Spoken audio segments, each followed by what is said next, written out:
ধুমধাম করে 7 মাসের স্বাদ খেলেন অভিনেত্রী প্রীতি বিশ্বাস।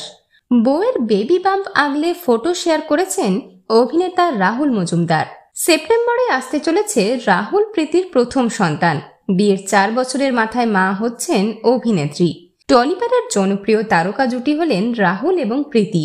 অনুরাগীরা ভালোবেসে এই জুটিকে নাম দিয়েছেন প্রিহুল। 2017 সালে রং রুটের সেটে রাহুল মজুমদারের সঙ্গে প্রথম আলাপ হয়েছিল প্রীতি বিশ্বাসের। সেখান থেকে বন্ধুত্ব এবং প্রেম। 2020 সালের 10ই ফেব্রুয়ারি 7 পাকে বাঁধা পড়েন তারা। আর এবার রাহুল প্রীতির সংসারে আসতে চলেছে নতুন সদস্য। সেই উপলক্ষে দেখা গেল 7 মাসের স্বাদ ভক্ষণ অনুষ্ঠানে অভিনেত্রী প্রীতি বিশ্বাসকে।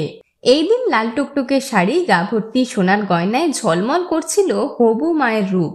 অন্যদিকে হলুদ পাঞ্জাবিতে দেখা গেল হবু বাবা রাহুল মজুমদারকে। হরগৌরী পাইস হোটেলের শঙ্করের খুশিতে এই দিন সামিল হয়েছিলেন যিশু ঘরণী নীলাঞ্জনাও। দেখা মিলেছে বনি কৌশানীরও।